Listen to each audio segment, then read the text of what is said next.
안녕하세요. 사연에 빠지다의 DJ 민영입니다.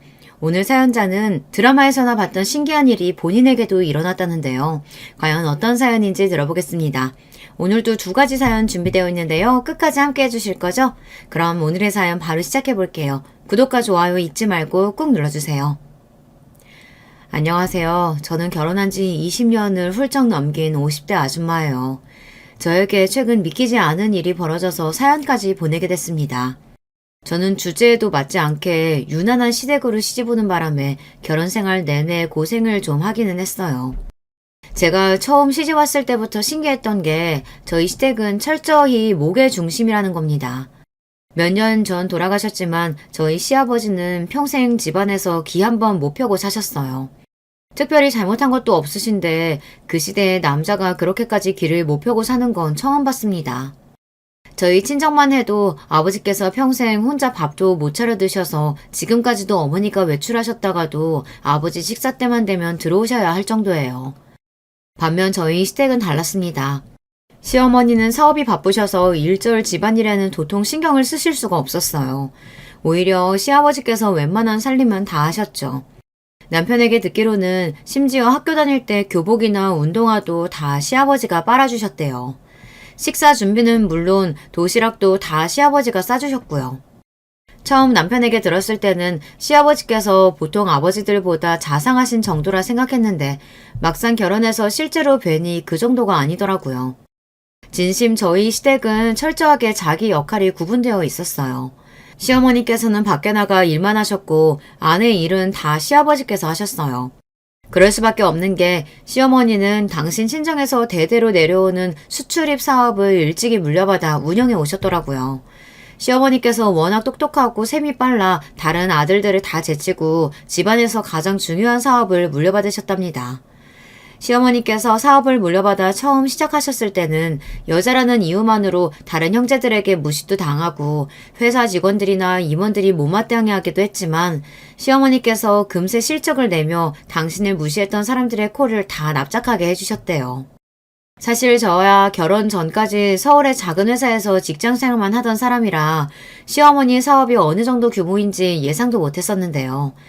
막상 결혼한다고 인사드리러 포항까지 직접 내려가 보니 규모가 어마어마하더라고요. 시부모님께서 사시는 집만 해도 꼭 대궐 같았어요. 거기다가 시어머니께서 얼마나 바쁘신지 결혼 허락을 받으러 인사드리러 간다고 남편이 미리 말을 했는데도 시어머니는 한밤중이 돼서야 집에 돌아오셨어요. 심지어 제가 온다는 걸 깜빡하신 것 같더라고요. 우리 보여자가 워낙 일이 많은 사람이라 우리도 원래 잘 못 보는데 오늘은 우리 막내 며느리들 친구 온다고 꼭 들어온다고 했어. 늦게라도 꼭 들어올 테니까 오늘은 우리 집에서 하루 놀다 자고 가요. 안 그래도 남편 말이 포항이 서울에서 너무 멀기도 하고 당일치기로 내려가서는 어머니를 못 만날 수도 있다고 해서 하루 자는 걸 예상하기는 했었어요. 하지만 정말로 어머니께서 저녁을 먹을 때까지 안 들어오실 줄은 몰랐어요. 시어머니께서 돌아오시기 전까지 시아버지께서 식사도 챙겨주시고 집안도 구경시켜 주셨어요. 이야기를 나눌수록 남편은 시아버지를 참 많이 닮았다는 느낌이 들었습니다. 남편도 어릴 적부터 부모님께 지원을 많이 받고 곱게 자란 사람이라 그런지 특별히 모난 구석 없이 사람이 참 동글동글해요. 그런데 남편의 다른 형제분들은 좀 달랐습니다. 남편에게는 위로 형이 둘이 있었어요. 제가 결혼 허락을 받으러 갔을 당시 두 분 다 결혼해서 동서도 위로 두 분이나 계셨어요. 남편은 다른 형제들과 달리 외국에 나가 공부하고 싶다고 해서 미국 대학에서 경영학을 공부하고 돌아와 서울에 있는 직장을 다니고 있었어요. 반면 다른 형제들은 둘 다 포항에서 대학을 다니며 시어머니의 회사에서 일하고 있더라고요. 그래서 그런 건지 분위기가 좀 다르기는 했습니다. 남편은 일찍이 독립해 나가서 학교도 외국에서 나오고 직장도 먼 데다가 막내여서 그런지 가족들과 있을 때는 애교도 많고 말도 많더라고요. 가족들끼리 모여있을 때도 남편만 조잘조잘 떠들지 다른 형제들은 말이 없었고요. 다른 아주버님들은 남편의 이야기에는 일절 관심이 없었어요. 그리고 가족들끼리 모여서는 회사 일 이야기만 했습니다. 세상 물정이라고는 잘 모르는 제가 보기엔 마치 드라마 속 재벌들을 보고 있기라도 한 것처럼 아주버님 두 분은 서로 바라보는 눈빛에서 항상 불꽃이 튀었습니다. 그리고 잠시 뒤 늦은 밤이 되어서야 시어머니께서 돌아오셨어요. 그런데 시어머니의 카리스마가 굉장하셨습니다. 등장부터가 남달랐습니다. 시어머니께서 돌아오셨다는 초인종 소리가 나자마자 가족들은 일제히 일어나 정원으로 마중을 나갔어요. 그때 정원 안으로 고급스러워 보이는 세단 3대가 줄지어 들어왔습니다. 저는 마치 뉴스에서나 본 듯한 장면 속에 들어와 있는 것 같았어요. 저는 너무 긴장해서 저도 모르게 목구멍으로 침이 꼴깍 넘어갔죠. 남편은 긴장할 거 없다고 했지만 이런 상황을 처음 보는 저로서는 손에 땀이 흥건해질 수밖에 없었어요. 시어머니는 벤츠를 타고 정원으로 멋지게 등장해 정장을 차려입은 비서의 수행을 받으며 차에서 내리셨습니다. 한눈에 보아도 우아한 차림의 시어머니는 그 늦은 시간에도 뒤에 있던 다른 차에서 데린 직원들에게 보고를 받으며 집 안으로 들어오셨어요. 시어머니의 뒤를 바짝 따른 아주버님들이 일에 관련해서 연신 본인들의 의견을 내세우고 있었습니다. 저는 순간 여기가 집이 맞나 싶었습니다. 꼭 회사 같았거든요. 하루 종일 일만 하고 들어와서 집까지 와서 또 일이야? 오늘 우리 막내 며느리 될 친구 온다고 했잖아. 같이 저녁은 못 먹어도 잠깐 앉아서 인사라도 해야지. 시어머님이 너무 바쁘셔서 인사할 타이밍도 못 잡고 있던 제가 안쓰러웠는지 시아버지께서 먼저 나서서 저를 소개해 주셨어요. 아, 맞다. 그게 오늘이었나? 반가워요. 나 종우 엄마 되는 사람이에요. 서울에서 내려왔다고 했죠? 내가 이번 주말은 너무 바빠서 같이 밥 먹을 시간도 없겠네. 결혼 준비는 애들 아빠랑 상의해서 차차 준비해요. 그게 끝이었습니다. 반나절을 꼬박 기다려서 만난 시어머니와의 첫 만남은 5분도 걸리지 않았어요. 상의할 일이 있으면 시아버지와 알아서 하라고 한마디 하시고는 곧바로 뒤에 있던 직원들을 우르르 데리고 서재로 들어가 버리셨습니다. 남편과 시아버지는 오래 기다렸는데 미안하다고 하셨지만 저는 괜찮았습니다. 오히려 시어머니가 너무 멋있는 분이라는 생각이 들었어요. 그 시대에 일하는 여자들도 많지 않았을 때였는데 그 큰 사업체를 저 작은 몸으로 짊어지고 계신다는 게 너무 멋지고 존경스러웠습니다. 결혼하고 나서도 마찬가지였어요. 시어머니는 워낙 일이 많고 바빠서 1년에 2-3번 얼굴 보기도 힘들었어요. 주변에서는 다들 그런 저를 보고 부러워했습니다. 대한민국 며느리라면 다들 명절 일주일 전만 되면 감기라도 걸린 것처럼 피곤하고 힘든 게 명절 증후군에 걸린다고 했는데 저는 시어머니가 바빠서 만나지도 못하니 얼마나 좋냐고요. 물론 시어머님이 워낙 바쁘시다 보니 시댁에는 제사도 없고 명절이라고 특별히 하는 행사도 없어요. 하지만 어디를 가나 복병은 있었습니다. 제 위로 있는 2명의 동서들이 웬만한 시어머니 못지않게 사람을 들들 볶았어요. 사실 저와 남편은 결혼 초기에 직장 때문에 서울에 있었기 때문에 명절마다 포항에 간다는 게 쉽지는 않았어요. 기차표를 구하기도 매번 힘들어서 어떨 때는 남편과 각각 기차를 따로 타고 내려간 적도 있었습니다. 그래도 멀리 있다는 핑계로 시댁에 자주 찾아뵙지 못하니 저와 남편은 명절만이라도 매번 내려가라고 했습니다.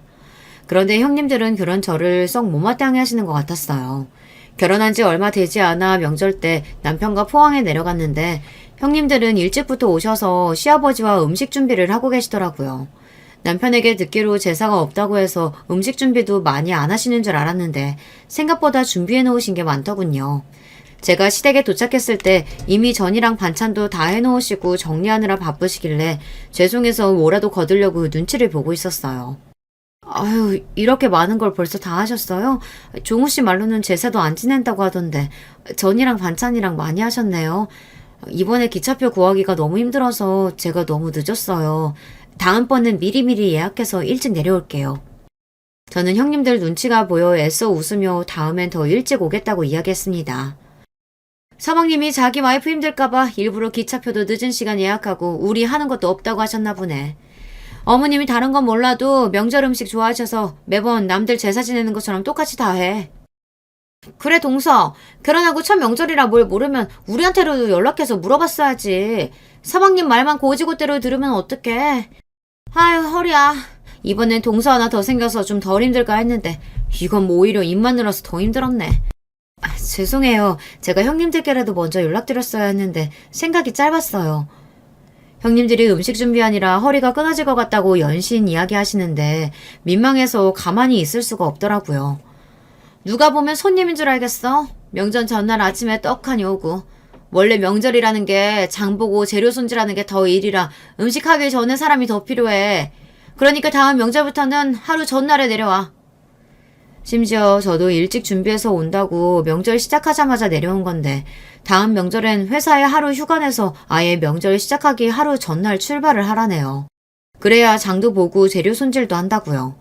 남편이야 그럴 필요 없다고 했지만 같은 며느리 입장에서 막내인 제가 형님들 말을 듣고도 모른 척하는 건 있을 수 없는 일이었습니다. 그 이후부터는 회사에 눈치가 보이더라도 명절 전에 하루 휴가를 내서 일찍 포항에 내려갔어요. 형수님들이 괜히 엄마한테 점수 따려고 유난 떠는 건데 자기까지 뭐하러 동참을 해.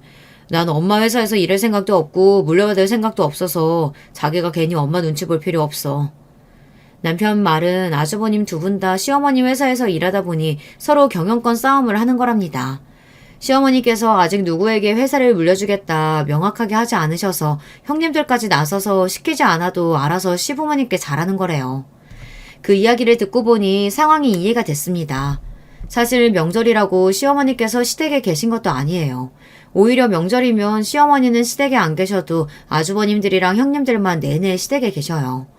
언제 시어머니께서 오실지 모르니 서로 시어머니에게 잘 보이려고 경계하면서 집에 가지 않더라고요. 한 번은 이런 적도 있었어요. 형님들이 음식을 다 해놓고 잠깐 맥주를 사러 가신 적이 있었죠. 그 사이 제가 설거지를 하고 있었는데 시어머니께서 들어오신 거예요.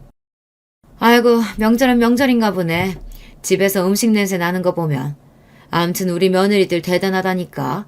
시어머니라는 사람은 매일 밖으로 쏘다니느라 아무것도 할 줄 모르는데 어쩜 이렇게 알아서들 척척 잘할까. 시어머니는 당신은 살면서 명절날 전 한 번 안 뒤집어 봤다고 하시며 주방에 잔뜩 만들어둔 음식을 보고 눈이 휘둥그레지셨습니다. 당신이야 원래 돈 버는 거 말고는 할 줄 아는 거라고는 없잖아. 아이고 불쌍한 우리 어머니 아버지. 며느리 한 번 잘못 얻어서 제사밥 한 번을 못 얻어 드시지. 나 참. 살아계실 때 며느리 덕분에 으리으리한 집에서 사시면서 평생 돈 걱정 안 하고 사시게 했으면 됐지. 죽어서 제사밥이 다 무슨 소용이야. 내가 또 이기지 못할 괜한 소리를 꺼냈네. 됐다 됐어. 오랜만에 명절날 모인 건데 괜히 얼굴 붉히지 말자고. 시부모님이 티격태격 하시는 모습을 보고 있으면 뭔가 부부가 바뀐 것도 같았습니다.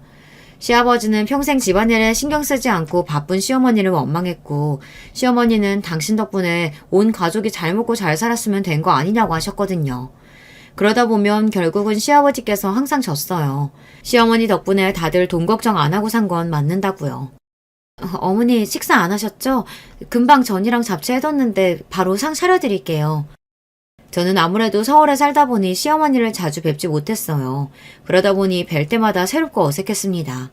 뵐 때마다 항상 긴장돼서 매번 어려웠어요. 기름 냄새 맡으니까 배가 고프긴 하네. 어디 우리 막내 며느리 솜씨 좀 볼까? 형님들이 다 하시고 저야 옆에서 거들기만 했죠. 잠시만 계세요. 금방 차려드릴게요. 막내가 나이도 어리고 일만 해서 집안일은 통 못할 줄 알았는데 얼마나 손이 빠르고 야무진지 몰라. 당신보다 훨씬 낫다니까? 그래? 나는 밖에 일만 하느라 집안일은 통 모르는데 막내는 일까지 하면서 음식도 할 줄 알고 대단하다. 시아버지와 시어머니께서 연신 제 칭찬을 하시니 몸둘 바를 모르겠더라고요. 그런데 그때였어요. 마침 맥주를 사서 들어오신 형님들께서 시어머니를 보자마자 놀라서 후다닥 달려왔어요. 어머, 어머님 오셨어요? 오실 줄 알았으면 미리 상 차려두는 건데 잠깐 슈퍼 다녀오느라 잠깐 자리 비운 사이에 오셨네요. 동서, 갈비찜도 있는데 얼른 드리지 않고 뭐 했어? 전이랑 잡채는 한 번 더 데우지. 사람 참 일 안 해본 티가 여기서 나네. 큰형님은 들어오자마자 저를 한번 쏘아보시더니 혼자 호들갑을 떨며 제가 차려놓은 상을 하나하나 꼬투리 잡더니만 제대로 상도 안 차리고 뭐 했냐고 구박을 했어요. 형님, 제가 할게요. 형님 음식하느라 너무 힘들어서 오자마자 맥주 한 잔 드시고 싶다고 하셨잖아요. 동서, 아직 한낮인데 맥주는 무슨 맥주야. 그냥 계속 간을 봤더니 입이 짜서 이따가 먹으려고 사온 거지. 다들 음식하느라 고생했는데 맥주 한 잔씩 하면 어때? 상 차린 김에 다 같이 모여서 먹자. 우리 아들들은 뭐하나? 동서, 뭐해? 얼른 가서 다들 오시라고 해야지. 젊은 사람이 왜 그렇게 굼떠? 형님들이 나타나서 순간 분위기가 이상해졌습니다. 그전까지는 시부모님도 음식하느라 고생했다고 애써 다독여 주셨는데 형님들은 시어머니가 무슨 말만 하면 서로 잘났다고 떠드느라 난리를 치더라고요. 그러다가 괜히 저에게 불똥이 튀었어요. 자꾸만 제 옆구리를 찌르면서 이래라 저래라 말이 많았습니다. 형님들은 마치 무슨 잘 보이기 대회에 나오기라도 한 사람들처럼 호들갑을 떨었습니다. 심지어 가족들이 모두 모여 식사하는 동안은 서로 헐뜯기 바빴어요. 어머님, 이 소갈비 좀 드셔보세요. 이게 어떤 소갈비냐면요. 어머님도 현대기업의 오전무 아시죠? 오전무 아들 결혼할 때 저희가 좀 잘 챙겨줬더니 이번 명절에 고맙다고 이 비싼 소갈비를 보낸 거 있죠?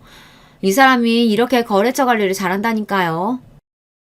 오전무면 나도 잘 알지. 예전에 구멍가게 할 때부터 열심히 하던 친구잖아. 내가 바빠서 요즘 통 못 만나서 그렇지. 거기야 우리 회사의 중요한 거래처야.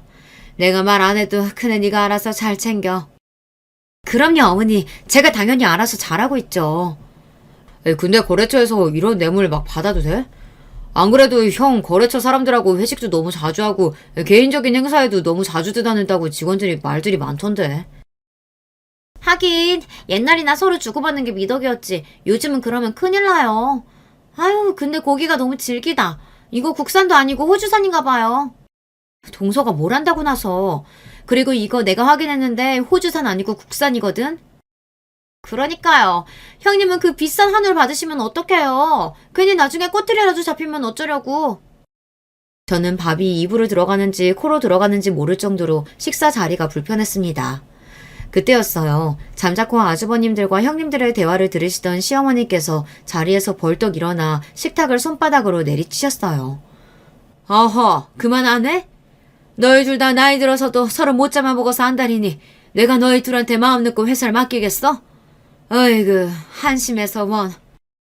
결국은 시어머니께서 호통을 치고 나서야 아주버님과 형님들은 입을 딱 다물었어요. 열심히 서로 눈을 흘기고 있기는 했지만요. 당신이 몇 년째 애들 회사 데려다 놓고 연신 저울질만 하니까 그렇지. 그러니까 되도록 빨리 앞으로 회사 누구한테 맡길 건지 당신이 결정을 해줘. 당신이 회사 일에 대해서 뭘 한다고 나서 나도 다 고민하고 있거든. 그러니까 되도록 빨리 결정해주면 되잖아. 이러다가 형제들끼리 의만 더 상하겠어. 둘 중에 한 놈이라도 내 마음에 딱 드는 놈이 있어야 결정을 하지. 이건 뭐 둘 다 고만고만하니 결정할 수가 있어야지. 시어머니는 혀까지 끌끌 차시며 누구 하나 마음에 쏙 드는 사람이 없다고 하셨어요. 그 모습을 보고 나니 아주버님들과 형님들이 왜 그렇게 서로 경쟁하고 시어머니에게 잘 보이려고 하는지 조금은 이해가 되더군요. 어머니, 옛날에 형만한 아우 없다고 했어요. 그래도 제가 이 집안의 장남인데 당연히 저한테 주셔야죠. 회사 경영에 형 동생이 어딨어. 회사에 보탬이 되고 일 잘하는 사람이 물려받는 거지. 또 시작이었습니다. 조금 잠잠해질만 하면 금세 다시 불이 붙었어요. 이게 어디 형 앞에서 꼬박꼬박 대들어. 너처럼 감정적이고 너밖에 모르는 놈이 회사를 어떻게 경영한다 그러냐? 누가 누구더러 감성적이라고 하는지 모르겠네. 지금 여기서 제일 감성적인 건 형이거든? 이거 봐, 이거 봐. 이런 놈들한테 회사를 어떻게 맡겨? 아휴, 나이도 점점 먹는데 걱정이다, 걱정이야. 내가 이러다가 실순까지 회사 경영에서 손을 못 대게 생겼어. 언제나 꼿꼿하고 이성적으로 보이시던 시어머니도 자식들 앞에서는 어느 부모와 같았습니다. 본인은 30대 취임해서 잘만 회사를 이어왔는데 50이 다 된 자식들이 누구 하나 믿을 놈이 없다면서 잔소리를 하셨어요. 그 모습을 보는데 시어머니께서 누구보다 회사를 아낀다는 느낌이 들었습니다. 혹여나 당신이 잘못한 선택을 했다 회사가 피해라도 입을까 걱정하시는 게 그대로 느껴졌어요. 그때까지만 해도 아주버님들이고 형님들이고 분위기가 살벌해서 저나 남편은 그 경쟁에 참여하지 않아 다행이다 싶었습니다. 시어머니의 회사가 아무리 탐나고 욕심이 나도 저는 성격상 가족들끼리 저렇게까지는 못할 것 같았거든요. 그런데 인생이라는 게 계획대로 되는 게 아니더군요. 몇 년 후 갑자기 저와 남편이 포항에 내려가야 하는 상황이 생겼습니다. 당시에 아이가 초등학교에 다니고 있었는데 남편이 구조조정 대상자가 됐어요. 그때 저와 남편은 결혼 생활 중에 가장 힘든 시기를 보냈던 것 같아요. 하필이면 그때 살던 전셋집도 보증금을 올려줘야 하는 상황이었는데 당장 돈이 없어서 이사도 해야 하는 상황이었거든요. 만약 남편이 회사까지 잘리면 저희는 당장 어떻게 해야 할지 앞이 막막했습니다. 친정 부모님도 몇 년 전 돌아가셔서 서울에 연고도 없었고 시부모님은 모두 포항에 계시니까요. 저는 막연하게 남편에게 시댁에 좀 도와달라고 하면 안 되느냐고 했어요. 돈 좀 빌려서 이사라도 하고 나면 새로 직장을 구하면 되니까요. 그런데 남편은 그럴 수 없답니다. 전세금 없다고 돈 빌려달라고 하면 어머님은 단번에 포항으로 내려오라고 할 거야. 저는 몰랐는데 사실 시어머니께서 몇 년 전부터 남편에게 포항으로 내려오라고 했다네요. 시어머니께서 수출입 사업을 하시다 보니 해외에 나갈 일도 많고 외국 기업들을 상대할 일도 많아서 항상 남편의 도움이 필요하다고 하셨대요. 그런데 남편은 서울에서 사는 게 좋기도 했고 이제와 포항으로 내려가서 형들 싸움에 끼고 싶지 않아 거절했다고 하더라고요. 그런데 지금 당장 회사에서 잘릴 수도 있는 상황이니 저희도 무작정 서울에서 버티고 있을 수만은 없었습니다. 그래서 결국은 포항에 내려가서 살기로 했습니다. 적어도 포항에 내려가면 일자리 걱정은 안 하고 살 수 있으니까요. 그렇게 포항 생활을 시작한 남편은 곧바로 시어머니의 회사로 들어가 일했고 저는 아이와 새로운 환경에 적응하느라 부단히 노력했습니다. 시부모님은 저와 남편이 내려와서 너무 좋아하셨지만 다른 가족들은 그렇지 않았어요. 아주버님들과 형님들은 갑자기 서울에서 내려온 저희를 탐탁지 않아 했습니다. 뻔하죠. 회사 지분 싸움은 이미 둘만으로도 충분한데 뜬금없이 나타난 막내 때문에 경쟁자가 하나 더 늘었으니까요. 저와 남편은 최대한 다른 가족들과 부딪히지 않기 위해 했었어요. 그리고 무엇보다 남편도 자기 시어머니의 회사에 관심도 없었습니다. 그럴 수밖에 없는 게 남편은 지금까지 다른 회사에서 다른 일을 하고 살다가 갑자기 시어머니의 회사에 들어간 거니 신입이나 마찬가지잖아요. 남편도 나름 시어머니 회사에서 능력을 인정받기 위해 노력하기도 급급한 와중 임원급인 아주버님들과 경쟁이 될 리 없었죠. 그렇게 서로 눈에 보이지 않는 경쟁을 하며 평화롭게 잘 지내는 듯 보였습니다. 그런데 저희가 포항에 내려오고 몇 년 뒤 안 좋은 일이 생겼어요. 시아버지께서 돌아가셨습니다. 원래 건강하셨던 분인데 암이 발병하고 3년 투병 생활을 하시다 돌아가셨어요. 시아버지께서 돌아가신 뒤 많은 것들이 달라졌어요. 우선 시어머니께서 굉장히 힘들어하셨습니다. 항상 회사 일로 바쁜 시어머니의 곁을 40년 넘게 지켜주셨던 시아버지께서 하루아침에 사라지고 나니 시어머니께서 많이 외로워하시는 게 눈에 보이더라고요. 그런 시어머니를 위로하기 위해 가족들이 나서서 많이 애썼습니다. 큰형님은 시어머니를 모시고 살겠다고까지 했는데 시어머니께서 거절하셨습니다. 당신은 남편 말고 다른 자식들하고는 절대 못 산다고요. 그때도 큰 아주머님과 큰형님은 말이 많았어요. 행여나 본인들이 어머니를 모시고 살면 회사 지분이나 경영권을 큰아들에게 줘야 할지도 모르니 싫다고 하시는 거라고요. 사실 다들 말은 안 했지만 큰형님께서 그런 의도를 가지고 시어머니를 모시겠다고 했다는 걸 모르는 사람이 없었어요. 그러니 시어머니도 당연히 그렇게 생각하셨을 거고요. 시어머니도 참 대단하신 게 그 정도 연세가 되셨으면 회사 일이고 뭐고 다 내려놓고 쉬고 싶으실 것 같은데 저희 시어머니는 그렇지가 않았습니다. 오히려 본인이 연세가 많아지니 혹여나 시대에 따라가지 못할까 공부까지 하셨어요. 그러시면서 끝까지 지분이나 회사 경영에 대한 이야기를 하지 않으셨습니다. 그러다가 비슷한 이야기를 시어머니께서 먼저 꺼내신 게 바로 80번째 생신날이었어요. 시어머니 생신이라 오랜만에 가족이 다 모여 식사를 했는데 그 자리에서 처음으로 재산 상속 이야기를 꺼내셨습니다. 지금 시어머니께서 사시는 집과 공장이 있는 땅을 자식들에게 나눠주겠다고요. 놀란 아주버님들과 형님들은 시어머니께서 말을 꺼내자마자 혈안이 되었습니다. 또 시어머니 앞에서 티격태격 싸움을 했지만 결국 집과 공장은 큰 아주버님이 갖게 됐고 작은 아주버님은 시아버지 앞으로 되어 있는 땅을 상속받게 되었어요. 이야기 내내 저와 남편은 한마디도 안 하고 가만히 있었더니 오히려 시어머니께서 답답한지 너희는 원하는 게 없냐고 물으시더라고요.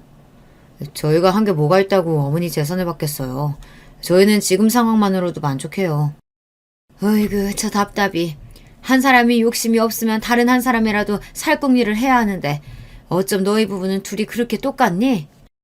저와 남편은 돈도 좋고 재산도 좋지만 아주버님과 형님들의 싸움에 끼고 싶지 않은 마음이 컸어요. 그래도 포항에 내려온 이후 집도 생겼고 안정적인 직장도 생겼으니 그 정도만 해도 우리 세 식구에게 충분하다고 생각했거든요.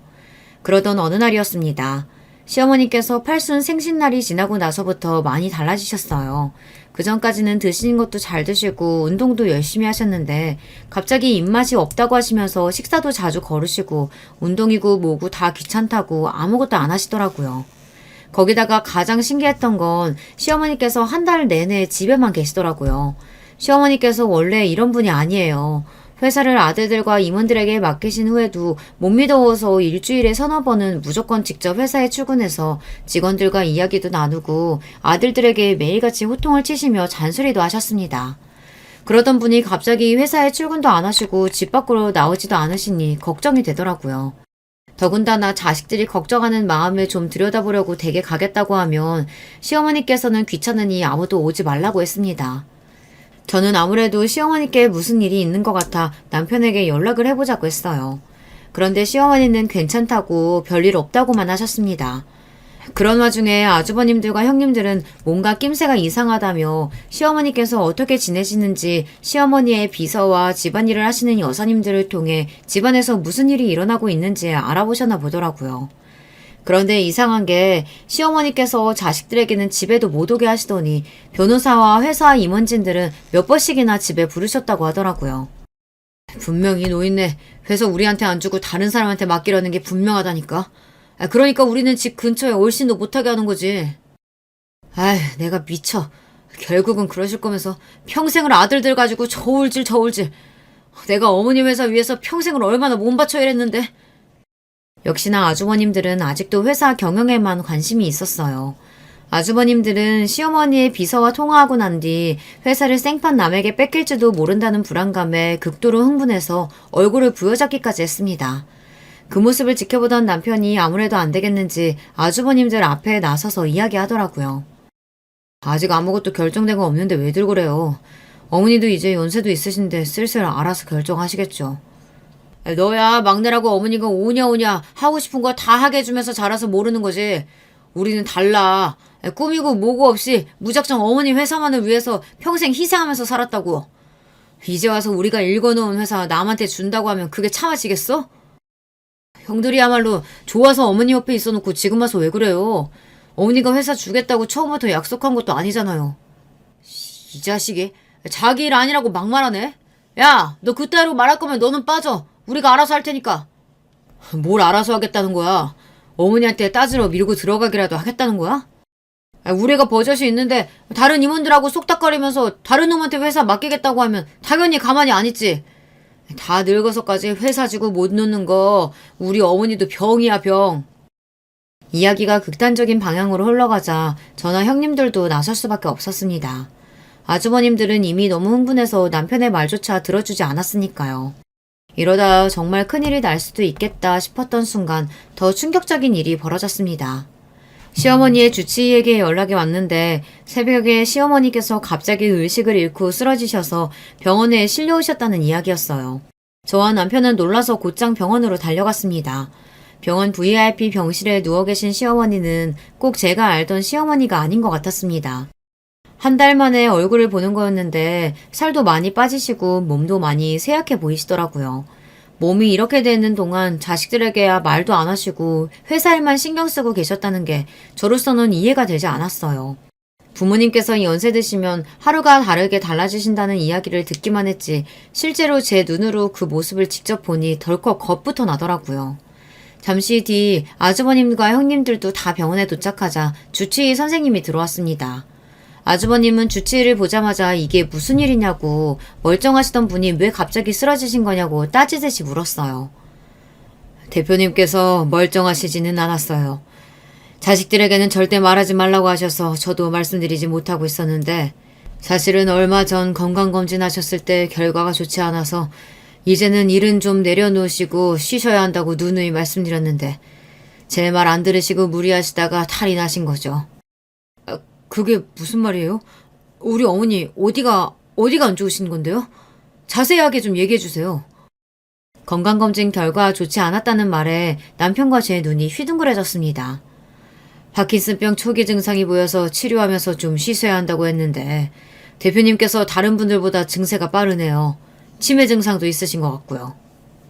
순간 심장이 덜컥 내려앉는 것만 같았습니다. 시어머니께서 매년 생시 때쯤 맞춰서 건강검진을 하세요. 그럴 때마다 매년 사소한 문제도 없이 건강하다고 하셨는데 어쩐지 올해는 건강검진을 받고 나서도 말씀이 없으시더라고요. 그랬으니 저도 당연히 별일 없으신 줄 알았죠. 그런데 시어머니께서 파킨슨병 초기라는 진단을 받으신 거죠. 그래서 지난 한 달 동안 집 밖에도 안 나오시고 약물 치료를 하고 있으셨나 봐요. 대표님 아시잖아요. 워낙 건강하셨던 분이기도 하고 강한 분이시라 어떻게든 자식들에게 이야기하지 않고 치료 받으시려고 했는데 아무래도 본인에게 갑자기 이런 일이 생겼다는 스트레스로 마음고생을 좀 하신 것 같아요. 아무래도 파킨슨이라는 게 몸에 힘도 많이 빠져서 마음대로 안 움직여지고 전처럼 활동도 할 수 없으니 많이 힘드셨던 것 같아요. 저는 주치의의 이야기를 듣는 동안 눈물이 나서 참을 수가 없었습니다. 이 집에 시집와서 20년 넘게 시어머니를 곁에서 지켜보면서 세상에 저런 대단한 여자도 있구나, 너무 멋지다, 존경스럽다 라고 생각했었는데 그런 분이 자신의 병든 모습에 혼자 끙끙 앓고 힘들어하셨다는 사실이 너무 마음이 아팠어요. 아마 시아버지께서 곁에 계셨다면 달랐을 거예요. 누구보다 시어머니를 잘 알고 항상 걱정하시는 시아버지께서 이 사실을 알았다면 어떻게든 시어머니의 치료에 힘을 쓰셨을 겁니다. 저는 시아버지께서 안 계신 이 현실이 더 슬프게 다가왔어요. 생각하면 생각할수록 사람 인생이라는 게 참 허망합니다. 그런 와중에 자식들은 어머니의 건강을 걱정하는 게 아니라 다들 자기 걱정만 하고 있으니까요. 그럼 어머니께서 앞으로 몸도 제대로 못 가누시고 정신줄도 아예 놓아버리신다는 이야기예요? 형님, 딱 보면 몰라요.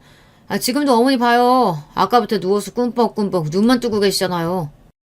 그랬습니다. 시어머니께서는 한참 전에 눈을 뜨고 일어나셨지만 저와 남편이 눈을 맞추고 이야기를 해도 가만히 멍하니 바라보시다 허공으로 눈을 돌리셨어요.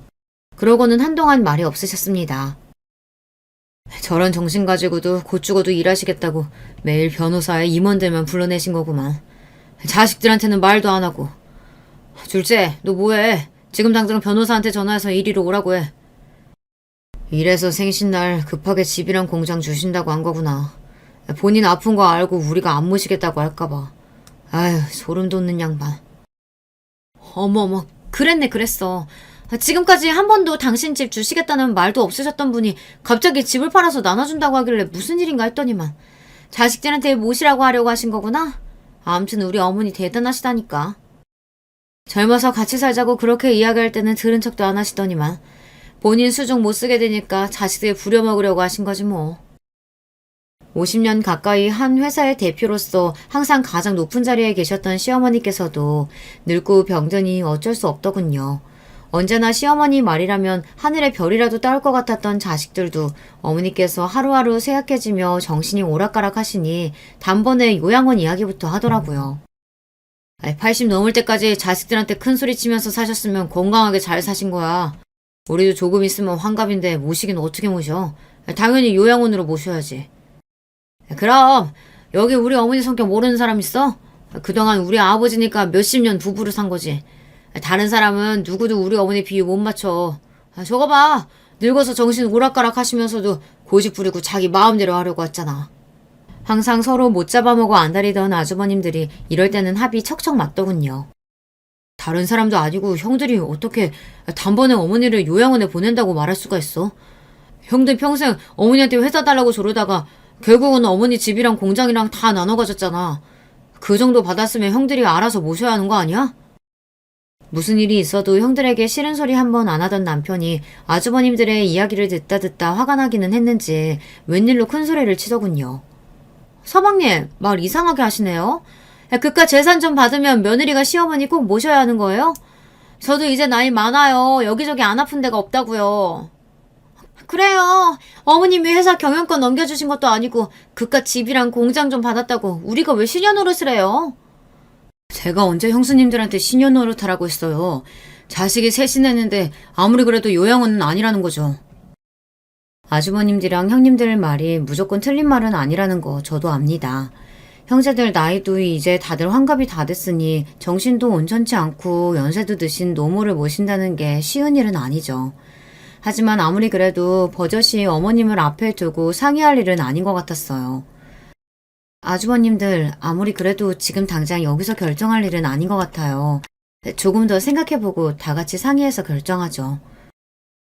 아무리 못 알아들으신다 해도 시어머니도 계신 자리에서 자식들끼리 언성 높이며 싸우는 게 아무래도 마음이 걸렸어요. 저는 먼저 나서서 그만하시라고 했습니다. 그런데 이미 다들 예민해질 대로 예민해져서는 제 말도 안 좋게 들리나 보더라고요. 지금 여기가 막내 동서가 낄 자리야? 요양원에 보내든 말든 우리가 알아서 할 테니까 동서는 좀 잠자코 있어. 작은 형님이 단번에 제 말을 끊었습니다. 그런데 그때였어요. 시어머니께서 갑자기 서럽게 울기 시작했습니다. 싫어, 싫어. 나 요양원은 절대 안 가. 가기 싫다고. 그러니까 나 절대 요양원 보내지 마. 바로 좀 전까지 뭘 물어도 대답도 안 하시던 시어머니께서 자식들이 요양원 보내려는 건 바로 알아들으셨는지 가기 싫다고 펑펑 울며 애원하시더라고요. 그 모습을 보는데 저는 다시 눈물이 울컥했습니다. 그 당당하고 멋지던 시어머니께서 어쩌다 저렇게 되셨나 해서요. 어머, 저 노인네 정신 오락가락하면서도 곧 죽어도 요양원 안 가겠다고 하는 거 봐. 아휴, 무서워. 그러니까요. 소름 돋게 왜 저래 진짜. 평생 돈 좀 있다고 며느리들 무시하고 자기 잘난 맛에 사시더니 저 꼴 보니까 쌤통이긴 하네요. 형님들은 해도 해도 너무했습니다. 바로 얼마 전까지만 해도 시어머니만 보면 어떻게든 눈에 들려고 아부란 아부는 다 떨면서 알랑방귀를 끼더니만 시어머니께서 치료약에 취해 비몽사몽 하시니 자기들끼리 킥킥거리며 속삭이는데 덜컥 화가 나더군요. 정말 다들 너무하시네요. 그만 좀 하세요. 형님들은 어머님이 불쌍하지도 않아요? 어머, 깜짝이야. 동서 왜 갑자기 소리를 지르고 그래? 그리고 어머님이 불쌍하긴 뭐가 불쌍해. 이제 살 만큼 사신 데다가 어차피 정신도 온전치 않은데. 맞아요. 그리고 어머님도 다 늙어서 괜히 자식들이랑 살며 그 눈치 받고 구박받느니 편하게 요양원에 가시는 게 더 나으실 수 있을 거예요. 사람의 바닥을 본다는 게 바로 이런 걸 보고 이야기하는 것 같아요. 바로 얼마 전 시어머니께서 변호사를 불러 재산 상속에 대해서 이야기할 때는 서로 조금이라도 더 가지려고 별 요란을 다 떨더니 시어머니께서 끈떨어진 퇴물이 되고 나니 본색을 드러냈죠. 요양원 이야기 좀 제발 그만하세요. 어머님께서 정신없는 와중에도 저렇게 싫다고 하시잖아요. 그냥 저희가 알아서 모실 테니까 형님들은 신경 쓰지 마세요. 저도 그 순간 왜 그런 말이 튀어나왔는 줄은 모르겠지만 진심이었습니다. 시어머니께서 절대 이런 취급을 받을 분이 아닌데 이런 말도 안 되는 소리를 듣고 계신다는 게 너무 화가 났어요. 동서, 너무 웃긴다. 시어머니 정신도 없으신데 갑자기 왜 착한 척이야? 그래놓고 본인이 어머니 모실 테니 어머님이 우리한테 준 재산 다시 다 토해내라고 하는 건 아니지? 그러게. 집불도 없으면서 어머님이 우리한테 재산 다 넘길 때는 자존심 세우면서 필요 없다고 하더니만 지금 와서 뺏으려는 거면 너무 어이없지. 삼형제 중에 힘들어도 우리 집이 제일 힘들어요. 아주머님들이야 평생 어머니 회사에서 일하시며 임원급으로 사셨지만 저희 남편은 서울에서도 박봉으로 일하다가 그마저도 다 날리고 포항에 내려왔으니 시작 전부터가 달랐죠. 안 그래도 포항에 처음 내려왔을 때 시어머니께서 집을 사주신다고 했었어요. 그런데 남편이 거절했어요. 시어머니께서 항상 당신 회사에 들어와 일하라고 했는데도 남편은 거절하고 본인이 하고 싶다는 공부하겠다고 몇 년씩 미국에 가 있기도 했잖아요. 직장도 자기 마음대로 서울에 다녔으니까요. 어머니의 말을 거역하고 마음대로 살았는데도 결국은 실패했다는 자존심에 남편은 포항에 와서도 시어머니의 도움을 일절 받지 않았어요. 그러다 보니 시어머니께서 최근 재산 상속에 대해 이야기하실 때도 남편은 형들처럼 싸우고 싶지 않아 뒷짐지고 있었죠. 됐어요.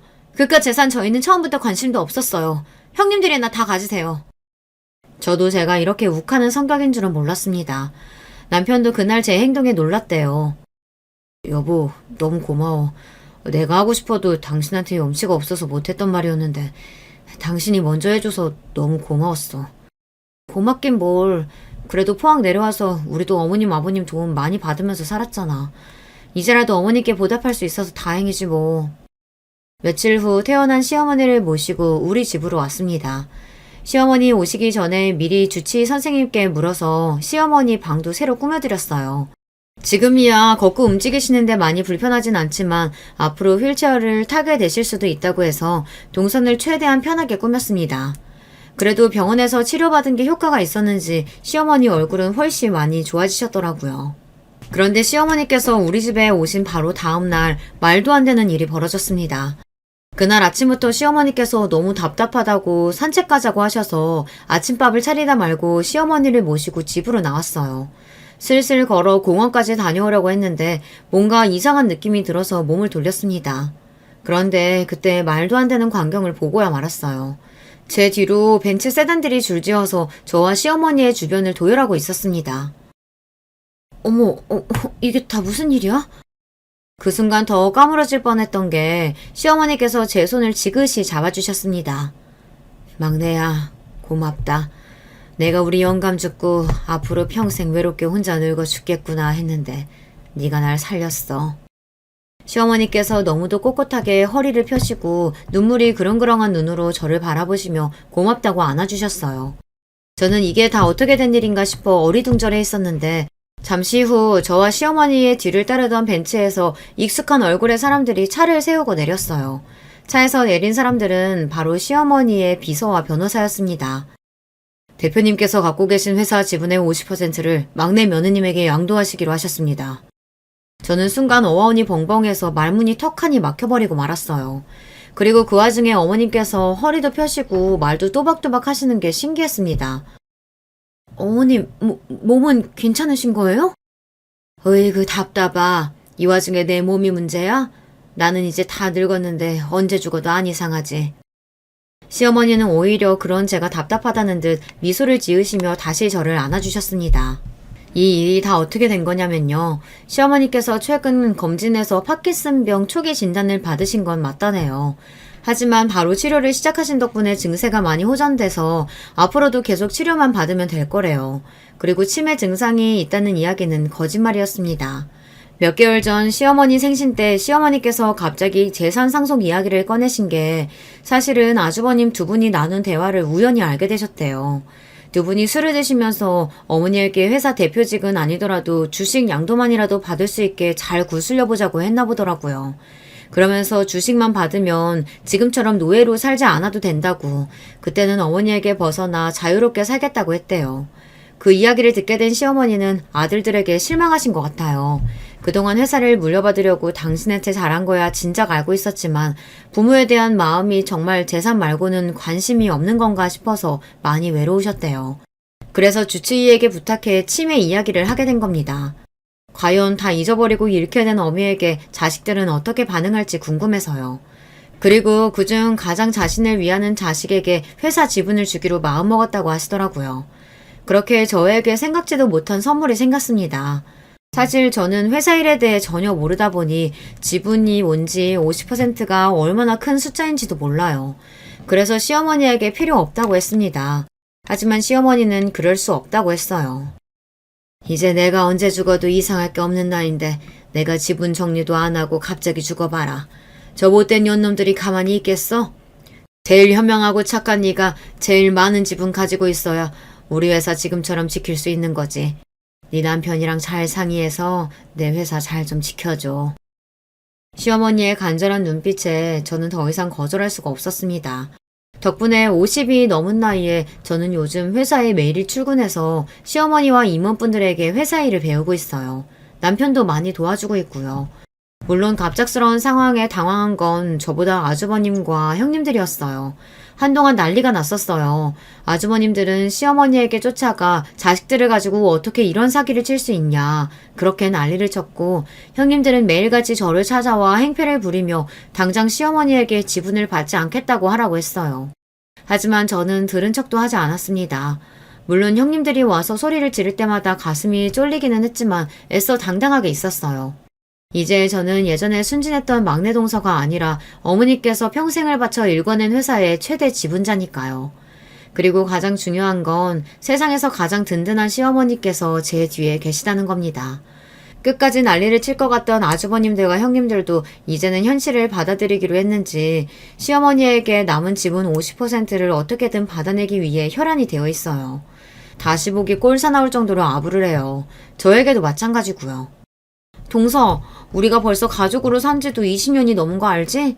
어머니께서 동서 제일 이뻐하시니까 우리 얘기 좀 잘해줘. 어차피 우리가 다 나눠 가져도 동서보다 지분 약하잖아. 그러게. 우리가 아무리 바랄게도 어차피 동서는 못 이기는데 너그럽게 어머님한테 좋게 이야기 좀 해줘. 참, 동서 회 좋아하지? 우리 오랜만에 나가서 회 먹을까? 내가 살게. 부담스러워 죽겠습니다. 하지만 매일 기호반장하고 재수없던 형님들이 제 앞에서 어쩔 줄 몰라 머리를 조아리는 모습이 마냥 싫지만은 않아요. 당분간은 좀 즐겨보려고 합니다. 요즘 저의 가장 큰 관심거리는 회사 일과 시어머니의 건강이에요. 파킨슨병이 치매에 걸릴 확률이 높다고 해서 저는 매일 밤 시어머니와 고스톱을 칩니다. 치매 예방 차원에서 말이죠. 저에게 이런 영화에서나 나올 법한 일이 생길 줄 몰랐는데 요즘 같으면 참 인생이 살만하다는 생각이 듭니다. 저의 인생 이야기 끝까지 들어주셔서 감사해요. 여러분께도 영화에나 나올 법한 기적 같은 일이 생기시길 바라겠습니다. 감사합니다. 안녕하세요. 이제 칠순이 조금 지난 할머니입니다. 저는 살아온 삶이 순탄치 않았습니다. 하나뿐인 아들내미 하나 바라보며 평생을 헌신해왔고 이제야 말년을 좀 즐겁게 보내나 싶었더니 글쎄 어쩌면 세상이 저를 또 그렇게 가만 안 두는지요. 벌써 10여 년이 지난 얘기인데 문득 생각이 나서 여러분께도 들려드리고자 이렇게 몇 자 적어보내니 함께 들어주셨으면 좋겠습니다. 먼저 제가 살아온 얘기를 좀 하겠습니다. 저는 한국전쟁이 끝난 지 얼마 안 되었을 때쯤 북새통이나 다를 바 없었던 부산의 한 시골 마을에서 장녀로 태어났습니다. 여담입니다만 부산은 서울처럼 사거리 신호등보다 회전교차로가 훨씬 많은 것 다들 아시죠? 그것은 6.25 때 부산에 몰려든 수많은 인구가 많이들 정착을 하면서 도시계획이 제대로 세워지지 않은 상태로 인구 밀도에 따라 그때그때 구획을 정비해 나가다 보니 도로를 가지런히 정비할 수 없었기 때문이라고 해요. 그만큼 제가 자랐던 부산은 정말 사람도 많고 사건도 많은 곳이었습니다. 지금 서울이랑 수도권이 북적북적이는 건 못지않게 그 시절 부산도 정말 북적북적했답니다. 전쟁 직후라 정말 정비가 하나도 안 되어 있던 동네의 모습이 아직도 눈에 선합니다. 심심치 않게 미군 군복을 입은 코쟁이 아저씨들도 자주 보았습니다. 어릴 때는 그 아저씨들 따라다니면서 그들이 던져주는 미제 간식들을 얻어먹는 게 낙이었습니다. 부모님은 동네에서 조그만 식당을 하셨는데 꽤 장사가 잘 되었습니다. 워낙 사람들이 많았던 동네라 점심시간이 되며 북새통을 이루었기 때문에 저는 과장 조금 보태서 걸음마 할 때쯤부터 식당 일을 도와야 했습니다. 그래도 가게가 성황을 이루었던 덕분에 대한민국이 찢어지게 가난하던 시절이었어도 저희 남매들은 무난하게 어려움 없이 잘 자랐습니다. 이렇게 남은 인생도 다 순탄하고 무난했으면 좋으련만 성인이 되면서부터 제 삶은 하나둘 어려움이 생기기 시작했습니다. 아버지가 갑자기 쓰러지시면서 어머니가 아버지 병수발에 대부분의 시간을 쏟게 되었고 어릴 적 어깨너머로만 배웠던 식당 일을 장녀인 제가 온전히 봐야 했습니다. 졸지에 가족의 생계를 책임져야 하는 가장이 된 것이지요. 그때가 막 대학교 2학년 때쯤 되었을 때인데 한창 동기들과 놀러 다닐 꽃 같은 시기에 학업을 그만두고 가게 일에 집중을 하게 되었습니다. 엄마가 가끔 도와주시긴 했지만 사실상 온전히 제가 식당을 물려받아 운영해야 했습니다. 그렇게 동생들도 다 공부시키고 대학도 보내고 장가도 보냈으니 장녀와 가장으로서의 역할을 충분히 다했다고 봅니다. 장사라고는 해본 적 없지만 그래도 엄마 아빠 밑에서 배워온 솜씨와 어렸을 적부터 단골인 손님들의 도움으로 식당 일은 금방 적응을 했습니다. 남동생들도 한 번씩 일을 도와주었고요. 하지만 꽃다운 나이에 생계에만 몰두해야 하는 제 상황이 서글프기만 했습니다. 그렇게 일찌감치 부모님의 식당을 물려받아 20대 대부분의 시간을 보내고 있을 무렵 제 또래보다는 비교적 늦게 선자리가 들어왔습니다. 상대방은 건넌 마을에 있는 초등학교의 교사였는데 건실하고 착한 청년이었습니다. 그때까지 연애라고는 한 번도 해본 적이 없었고 동생들도 책임져야 했기 때문에 결혼도 거의 포기하고 있었습니다. 요즘 나이에 20대 후반이면 애기나 다를 바 없지만 그때는 정말 주변에서 다 노처녀라고 했을 정도니까요. 부모님과 남동생들은 제가 영원히 결혼을 하지 않을 줄 알았다고 합니다. 그렇게 뒤늦게 시작한 연애에 시간 가는 줄 몰랐습니다. 어느덧 정신 차려보니 이 사람과 결혼을 결심했고 또 정신 차려보니 식장에 들어서고 있었습니다. 동네에서는 노처녀가 드디어 시집간다고 난리도 아니었습니다. 동네 잔치가 며칠씩 이어졌습니다. 몸이 불편한 아버지와 어머니는 하염없이 눈물을 흘리시며 기뻐했습니다. 그리고 얼마간 시간이 흘러 제 인생에서 떼놓고 절대로 말할 수 없는 귀한 존재, 세상 하나밖에 없는 보물 같은 제 아들까지 태어나게 되었죠. 20대 내내 장사만 해서 별로 삶의 낭만 같은 게 없었는데 이렇게 결혼도 하고 아들도 낳게 되니 더할 나위 없이 행복했습니다. 이대로만 무난하게 아들 잘 키워서 장가 보내면 더 소원이 없겠다 싶었습니다. 하루하루가 꿈만 같은 나날들이었습니다. 그렇게 착실한 남편을 닮은 아들은 무럭무럭 잘 자라주었고 어느덧 대학에 갈 나이가 되었습니다. 교사인 남편을 닮아 공부도 곧잘 했었기에 서울로 대학을 가고 싶다고 했습니다.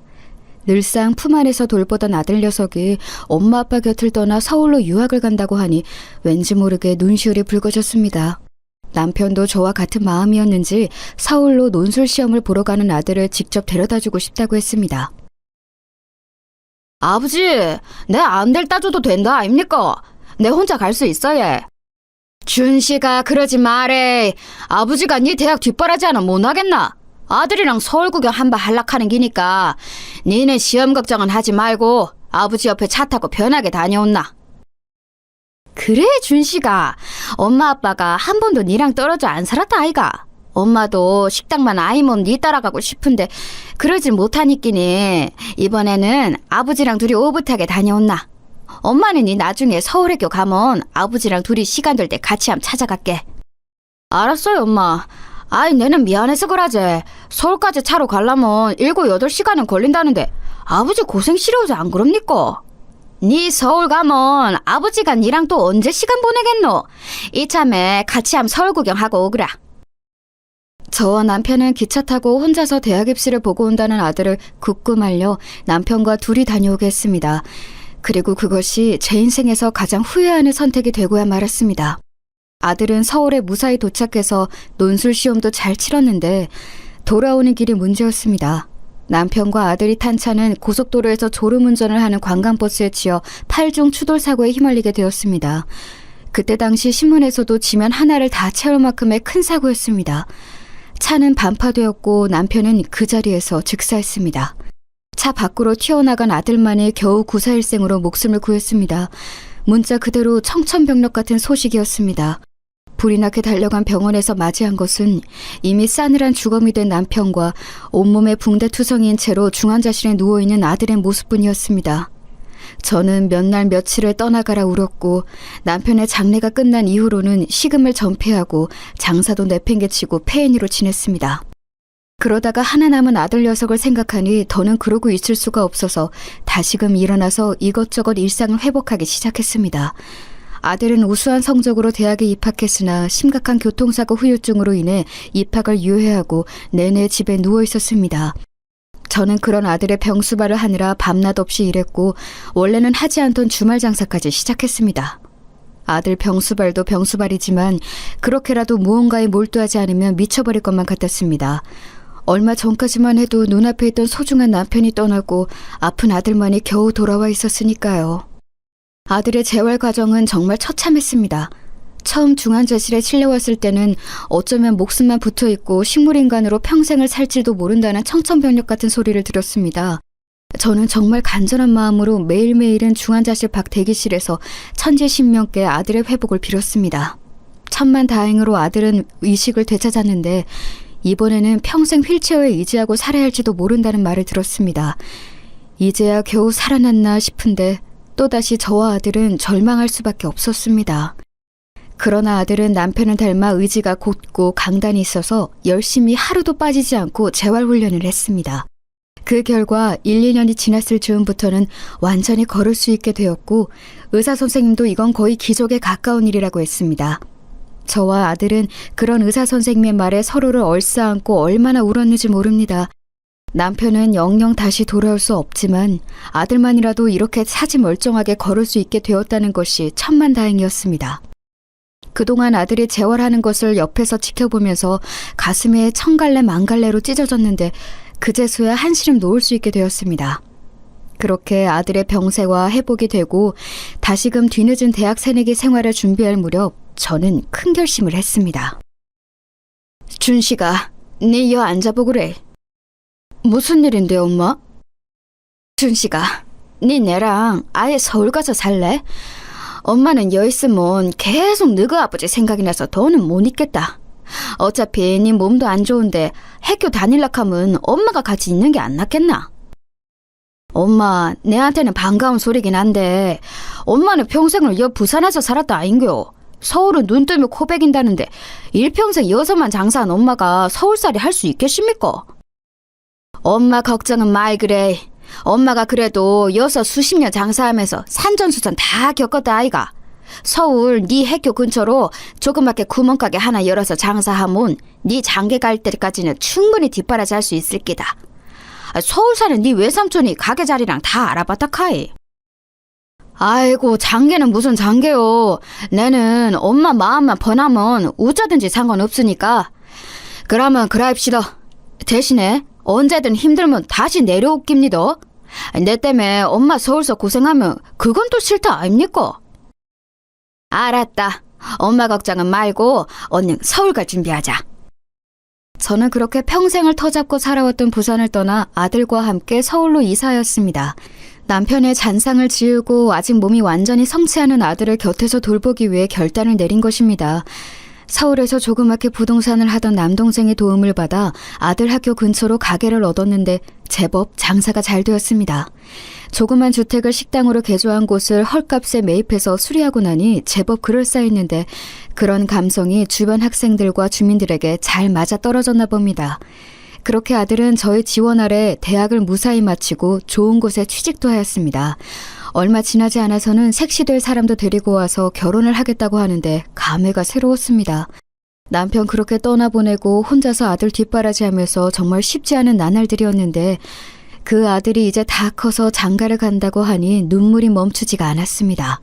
아들의 결혼식 날 남편의 빈자리를 대신해 남동생이 혼주석에 같이 앉았는데 하염없이 눈물 흘리는 저를 위로하며 이렇게 말했습니다. 누나, 인자는 누나 할 일 다 했다. 준식이도 장가 보내고 했으니까 인자는 누나 인생 즐기면서 살아야 안 되겠나? 누나는 그래도 된다. 아이고, 내는 이제 이 생에서 할 일 다 했다. 즐기고 말고 할 게 어딨노? 준식이 저렇게 다 컸는데 이제는 진짜 죽어도 여한이 없다. 또 그 소리가 죽기는 누가 죽는다 카노? 꼭 벽에 똥 치를 때까지 살그래. 인자는 재혼도 좀 하고 알았나?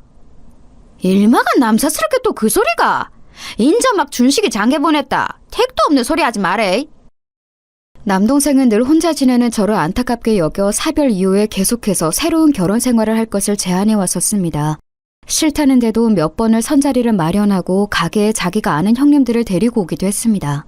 하지만 저는 남편의 잔상이 지워지지도 않았고 아들 뒷바라지 하느라 그럴 여력이 없었기에 남동생의 저런 말과 행동에 늘 펄쩍 뛰며 거절했었습니다. 그런데 아들이 이렇게 무사히 장가를 가서 가정을 이루는 것을 보니 이제는 제 삶의 여유를 좀 선물해도 좋겠다는 생각이 들었습니다. 그래서 아들을 무사히 장가 보내고 난 뒤에 쉬는 날에는 이런저런 모임을 나가기 시작했습니다. 그러다가 한 등산 동호회에 들어가게 되었는데 주말마다 좋은 풍경들을 보러 다니니 즐겁기가 그지없었습니다. 악착같이 살아온 지난 세월에 대해 보상을 받는다는 생각이 들었습니다. 먼저 간 남편과 이 풍경들을 함께 볼 수 있었다면 얼마나 좋을까 하는 생각도 많이 들었습니다. 그렇게 몇 개월 동호회 생활을 즐기고 있을 무렵 어느새 제 옆에 한 사람이 서 있게 되었습니다. 오랫동안 직장 생활을 하다가 퇴직한 지 몇 년이 지난 아저씨였는데 저처럼 부인과 사별한 지 꽤 오래되었다고 했습니다. 처음에는 그다지 남자로 느껴지진 않았지만 저와 같은 아픔을 가지고 있고 또 재혼하지 않고 혼자서 자식을 지극정성으로 키워온 것이 서로의 공감대를 일으키기에 충분했습니다. 그렇게 처음에는 동호회 사람들끼리 다 같이 모이는 자리에서만 만나다가 어느덧 저희 둘만 따로 시간을 보내는 날들이 잦아졌고 그렇게 저는 아주 늦은 나이에 연애란 걸 다시 하게 되었습니다. 연애라는 표현조차 너무나 민망할 정도로 늦은 나이에 찾아오니 복잡 미묘한 감정은 저를 무척 설레게 했습니다. 이런 표현 적절할지 모르겠습니다만 늦게 배운 도둑질에 밤새는 줄 모른다고 저와 새로운 남자친구와의 연애는 정말 꿈만 같았습니다. 그동안 자식 뒷바라지 하느라고 제 인생은 거의 즐기지 못하고 살아왔는데 연애를 시작하고 나니 꼭 10대 소녀가 된 것만 같았습니다. 쉴 새 없이 연락하고 틈만 나면 맛있는 것을 먹으러 놀러 다녔고 주말이면 산이며 강이며 끊임없이 여행을 다녔습니다. 처음에는 먼저 간 전 남편을 생각하면 죄스러운 감정이 들기도 했습니다. 내게는 첫사랑이자 유일한 사랑이었던 사람인데 아무리 세상을 떠났다 해도 그 사람을 두고 새로운 사람을 만나는 게 무언가 큰 죄를 지는 느낌이 들었거든요. 하지만 그럴 때마다 이 사람이 저를 다독여 주었습니다. 자신도 마찬가지라고 먼저 떠난 전초에 대한 미안한 마음은 저와 똑같다고 하면서요. 그래서 서로에게 끌리는 이 감정을 더 이상 외면하지 않기로 결심하고 본격적으로 연애를 시작했습니다. 동호회 사람들은 물론 주변의 모든 사람들과 아들 내외까지 저희 관계를 응원해 주었습니다. 아들에게 가장 미안한 마음이 컸는데 아들은 오히려 엄마가 새로운 행복을 찾았다며 저희 연애를 두 팔 별로 환영해 주었습니다. 그렇게 1년여의 연애 기간이 흘렀을 때쯤 단풍이 피는 멋들어진 풍경이 펼쳐진 어느 산 정상에서 이 사람이 저를 앉혀놓고 진지하게 이야기했습니다. 미자 씨, 우리 결혼할래요? 엄마야, 난삽시럽고로 이 나이 먹고 결혼은 무슨 결혼인겨. 그러고 이렇게 멋대가리 없이 프로포즈하는 남자가 어딨냐고요, 참말로. 나 진심이에요. 미자 씨, 우리 살아왔던 지난날 순탄치 않았잖아요. 이제 남은 인생 부부로서 서로 좋은 것만 보고 좋은 생각만 하면서 즐겁게 보내요. 나 미자 씨랑 부부의 연을 맺고 싶어요. 그렇게 산 정상 위에서 끝없이 펼쳐진 아름다운 광경을 바라보면서 담백하게 받은 프로포즈에 저는 못 이기는 척 승낙을 하게 되었습니다. 사실 이 나이에 결혼을 다시 하고 말고가 그렇게 중요한가 싶었습니다마는 내 옆에도 이제 든든한 남편이 여생을 함께한다는 사실이 좋았습니다. 동반자라는 말이 있잖아요. 그 동반자가 말년에 생긴다는 것이 참 감사했습니다. 새 남편은 제가 프로포즈를 수락하자마자 마치 미리 준비해 놓았던 것처럼 결혼을 빠르게 진행했습니다. 마치 미리 모든 걸 다 정해놓고 저에게 확인만 받은 느낌이었습니다. 저는 그런 그 사람의 추진력이 좋았고 남사스럽지만 이 나이 먹고 신혼생활을 한다는 설레임에 물 흐르듯 그 사람의 리드에 이끌려갔습니다. 어느덧 대망의 결혼식 날이 다가왔고 화려하게 치러진 결혼식에 저는 더할 나위 없는 행복한 신부였습니다. 엄마, 이제 새아버지랑 아무 걱정 없이 행복하게 사이소. 나는 엄마 행복한 거 보니까 더 바랄 게 없어, 얘. 고맙다, 우리 아들. 참말로 고마워. 너그 아버지도 괜찮다 하시겠지? 뭐요? 우리 아버지 성격 안다 아닙니까? 분명히 엄마 행복을 누구보다도 기뻐하고 계실니까, 얘. 고맙다. 고마워, 우리 아들. 아들의 격렬한 응원 속에 그렇게 결혼식을 무사히 마무리하고 새로운 결혼 생활을 시작했습니다. 신혼여행을 다녀온 뒤로는 남편도 본격적으로 제 식당 일을 돕기 시작했습니다. 저와 일하시는 이모 둘이서만 일을 보다가 든든한 사내가 일을 도와주니 장사가 한결 순조로웠습니다. 남편은 특유의 친화력으로 제 오랜 단골 손님과도 금방 친해졌고 얼마 지나지 않아서 동네 상인들 한 명 한 명 모르는 사람들이 없을 정도로 신뢰를 얻고 있었습니다. 하지만 세상은 정말로 제가 순조롭게 사는 것을 작정하고 방해하는 것 같았습니다. 그게 무슨 말이냐고요? 이처럼 행복한 결혼 생활을 보내고 있었던 어느 날 한 사건이 터지고 말았는데 지금도 생각하면 손이 덜덜 떨릴 지경입니다. 그 내용은 다음과 같습니다. 재혼하고 몇 달이 지났을 때쯤이었습니다. 남편은 친구들을 불러 집들이 자리를 거하게 마련했었는데 남편과 어릴 적부터 친구들이라는 사람들이 와서 신나게 놀아제꼈습니다. 상식이 이 자식이 말년에 무슨 복을 이렇게 받아가지고 이런 미인을 부인으로 얻나? 이 자식 냄새나는 호래비로 늙어가고 있었는데 재수씨가 은인입니다, 은인. 재수씨 이리 와서 한잔해요, 얼른.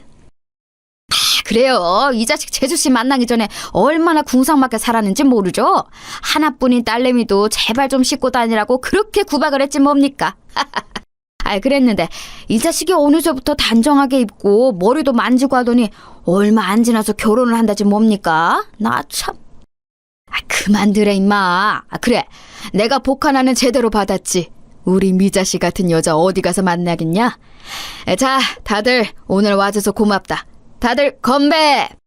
건배! 재수씨 영원히 행복하세요. 화기애애한 분위기 속에서 저희 두 사람을 축복해주는 말들까지 오고 가니 참 이 결혼을 잘했다는 생각이 들었습니다. 딱 그때까지는요. 그렇게 북적했던 술자리가 점점 가라앉을 무렵 저는 슬금슬금 뒷정리를 하다가 재활용 쓰레기들을 버리러 잠시 집 밖에 나갔다가 휴대폰을 두고 와서 잠시 집으로 향했습니다. 그런데 미처 다 닫히지 않은 빼꼼히 열린 현관문 소리로 남편과 친구들이 나누는 대화들이 새어나왔습니다. 야, 그래서 언제 할 거냐? 뭘 임마. 뭐긴 새끼야. 언제 재수씨 가게 명의이전 할 거냐고. 너 임마 애초에 이 결혼 그 목적으로 한 거 아니야. 야 임마, 그게 무슨 소리야? 성식이 이 자식 또 뭔 일 꾸미는구나. 야, 조용히 해 새끼야. 마누라 도루할 때 됐어. 야, 이 새끼. 이거는 왜 있는지 아냐? 저 아줌마 가게 그 동네 이제 곧 다 재개발되잖아. 그거 지 명의로 바꾼 다음에 재개발 보상받고 홀라당 지가 다 먹으려고 하고 있잖아. 그렇게 저 아줌마 돈 다 빨아먹고 또 버릴 거래. 이 새끼네 집으로 걔 못 준다니까. 전처도 그렇게 이혼했지 아마? 이 자식이 얼마나 철저하게 판을 깔았는지 전처는 보상도 제대로 못 받고 화병 걸려서 죽었잖아. 아, 나 이 새끼 어쩐지 뜬금없이 결혼한다고 할 때부터 알아봤다. 야, 잘 되면 한턱 쏴라. 저는 너무나 깜짝 놀라 손이 덜덜 떨리고 심장이 철렁 내려앉았습니다. 그 자리에서 손에 든 물건을 놓칠 뻔했는데 그랬다간 제가 밖에서 다 듣고 있는 것을 들킬까봐 겨우 다시 붙잡았습니다. 저는 불이 나게 그 자리를 도망가서 분리수거 해놓는 한켠에서 손을 덜덜덜 떨며 쪼그려 앉아 하염없이 울었습니다. 세상 천사 같고 젠틀하던 남편이 이렇게 세상 인간 말종인 인간이었다니. 그리고 그걸 아무렇지도 않게 거들고 좋아서 낄낄거리는 친구들까지. 정말 그들의 현관문을 닫고 모조리 불살라버리고 싶었습니다. 그렇게 쓰레기를 버리고 온 척 들어와서도 마음이 진정이 안 돼서 표정이 굳어 있는데 눈치 없는 남편 친구들이 한마디씩 보탰습니다. 아이고, 야, 재수 씨 피곤하신가 보다. 저희가 너무 늦게까지 떠들고 놀았죠? 야야, 우리 이제 다 가자. 재수 씨랑 성식이랑 또 뜨거운 밤 보내게 우리가 비켜줘야지. 제 속을 아는지 모르는지 짓궂은 장난을 치면서 남편 친구들은 그렇게 자리를 파했고 저는 일단 아무렇지 않은 척 아무것도 모르는 척 며칠을 지냈습니다.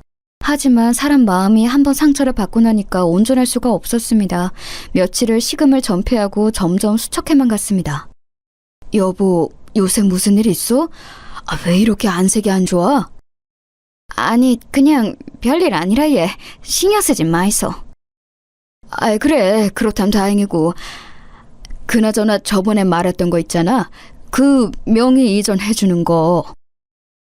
사실 남편은 그전부터 계속 제 가게 건물 명의를 자신에게로 이전해달라고 했습니다. 자기가 새로운 사업을 구상하는데 건물을 담보로 대출을 받고 싶다는 이유에서였습니다.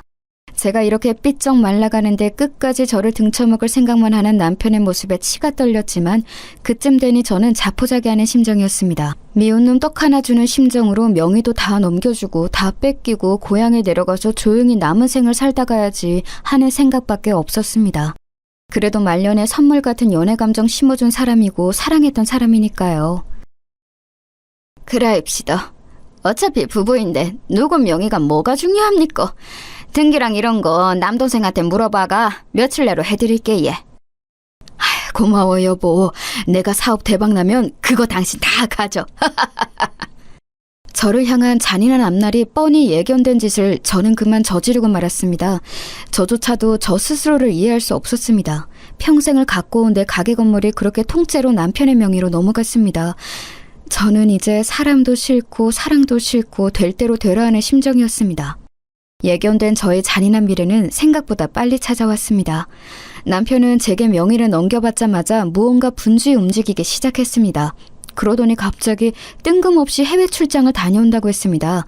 새로 시작하는 사업 때문에 시장 분석 차원에서 동남아를 간다나요? 그러면서 자기 출장 가 있는 동안 가게 인테리어를 새로 하려고 하니 며칠만 가게를 쉬자고 했습니다. 드디어 올 것이 왔구나 하는 생각이 들었습니다. 내막을 미리 알고 있던 저는 동남아 출장은 핑계고 가게의 새로운 인테리어도 거짓말이고 제가 며칠간 인테리어를 빌미로 가게를 비우는 사이 가게 건물을 팔아버리고 그 돈을 가지고 해외로 도망갈 생각이었던 것 같습니다. 그래, 그렇게라도 나 벗겨먹고 어디 아무도 찾지 않는 곳에서 영원히 행복하게 잘 사이소. 내 마지막 선물입니다.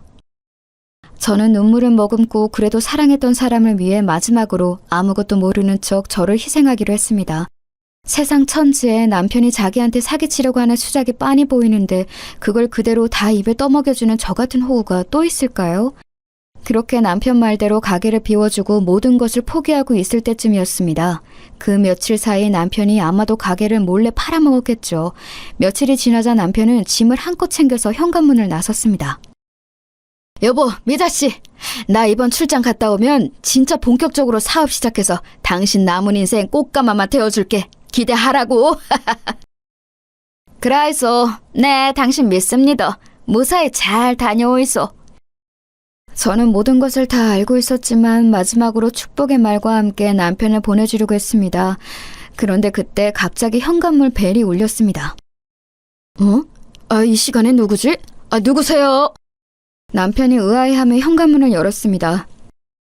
성북경찰서에서 나왔습니다. 박성식 씨 계시죠? 네? 네, 제가 박성식인데요. 무슨 일이시죠? 박성식, 너를 사기죄로 체포한다.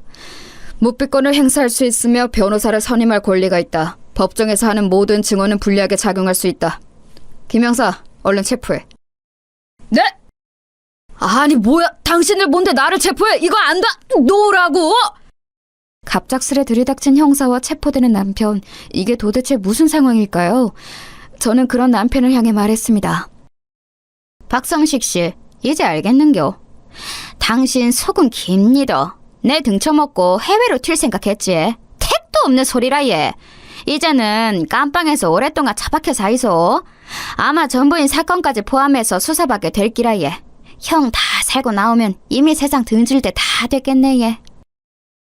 이게 갑자기 무슨 황당한 시츄에이션이냐고요? 여러분도 많이 놀라셨나요? 네, 사실 제가 그동안 아무것도 모르는 척 남편에게 명의도 넘겨주고 했던 것은 다 남편에게 복수하고 남편을 처벌하기 위해서 벌인 쏘였습니다. 세상 어느 바보 같은 사람이 자기한테 사기칠 거 뻔히 아는데 그냥 넘어가 주겠어요. 제가 눈 뜨면 코 베어간다는 서울에서 산전수전 다 겪은 여자입니다. 앞서 말한 것처럼 사랑하는 사람을 위해서 내 모든 거 다 내어준다? 그런 거 없습니다. 못된 짓을 한 놈들은 처벌을 받아야지요. 아직도 무슨 내막인지 잘 모르시는 분들을 위해서 자세하게 설명을 드리겠습니다. 그날 집들이 자리에서 남편의 사기 계획을 엿들은 저는 그 길로 아들을 찾아가서 상의를 했습니다. 청천벽력 같은 소식에 정말로 정신을 잃을 뻔했지만 그대로 손 놓고 있으면 금방이라도 저와 아들을 평생 서포트해 주었던 소중한 가게를 잃을 것만 같았습니다. 이 모든 자초지종을 들은 아들은 노발대발하면서 당장에 남편을 죽이겠다고 생난리를 쳤습니다. 춘씨가 진정하그래. 지금은 증거도 없고 네가 지금 그렇게 흥분하면 될 일도 안 되기다. 그나저나 엄마 인생은 와 이리 고달프노. 아우 진짜 열받네 얘. 글말을 어찌 죽이삐까요. 나 진짜. 다 이 엄마가 부족한 탓인기라 누굴 탓하겠노. 그러지 마이소. 그게 왜 엄마 탓인겨. 그 자식이 쓰레기인기지. 아직 명예 뭐 이런 거 다 엄마한테 그대로 있지. 뭐 안 그래도 갑자기 전번에 가게 건물 등기를 자기 걸로 한 해만에 물어보길래 뭔 얘기하는지 잘 몰라서 나중에 차차 얘기합시다 하고 넘어갔다 않카나. 돌아보니 그게 그 얘기였던 기라. 그랬습니다. 그때 당시는 잘 인지하지 못했었는데 돌이켜 생각해보니 처음 만날 때부터 지금까지 남편은 슬금슬금 제 재산이나 가게 건물에 대해서 한 번씩 물어봤었습니다. 가게는 월세인지 자가인지 가게 건물은 누구 건지 그 동네 주소가 이게 맞는지 아들 교통사고 크게 난 뒤로 건강 상태는 괜찮은지 등등 말입니다. 지금 생각하면 질문 하나하나가 다 수상쩍기 짝이 없는 질문이었는데 그때는 콩깍지가 씌워서 그런지 다 저에게 관심이 있어서 이것저것 구체적으로 물어본다고 생각을 했습니다. 급기야는 앞선 말씀드린 것처럼 자기가 새로운 사업차 대출을 받아야 하는데 그러기 위해서 가게 건물 명의를 자기 것으로 해줄 수 없겠느냐는 등 수상한 소리를 했었는데 그때까지도 저는 그런 내막을 전혀 눈치채지 못하고 있었던 것입니다. 작정하고 제 가게 건물을 홀라당 꿀꺽하려고 밑작업을 시도하였던 거였습니다. 정말 하늘이 도왔다고 생각합니다. 이런 사기꾼에게 전 재산 다 뺏길 뻔한 걸 하늘에 있는 남편이 도와준 것 같습니다. 아이고 춘씨가 인제 웃자면 좋노. 지금 와서 갑자기 내가 이혼하자 해도 명분도 없고 증거도 없다 아이가. 아들은 큰 고심을 하는 것 같더니 조심스레 얘기를 꺼냈습니다. 엄마, 내 얘기 잘 들어요. 이왕 이렇게 된 거 우리가 역으로 쳐 뺍시다. 그게 무슨 말이고? 함정을 파서 그 자식을 나락으로 보내삐는 깁니다. 반대로 우리가 빨아먹고 복수하는 기라 예. 자세히 말해보그래. 아들의 말은 이랬습니다. 어차피 남편의 목된 속내를 알게 된 거 아무것도 모르는 척 맞춰주면서 증거를 수집해서 정식으로 사기죄로 형사고발을 하자는 것이었습니다. 등기 명의 이전 서류 등 필요한 자료는 가짜로 만들어서 일단 남편을 안심시키자고 했습니다. 부동산을 하는 남동생이 있으니 그런 자료 만드는 것은 일도 아니었습니다. 그리고 가능하면 남편의 전처, 그 억울하게 재산을 뺏기고 세상을 등졌다는 그 전처의 자료까지 다 구해서 고발 내용에 포함시키자고 했습니다. 만약에 전처에게 사기친 내용 또한 부동산 관련 사기라면 다른 사기죄보다 증거가 꽤 오래 남아있을 것이라는 게 남동생의 조언이었습니다. 저는 그날로 아들과 남동생과 함께 남편을 나락으로 보낼 결심을 하고 은밀하게 움직이기 시작했습니다.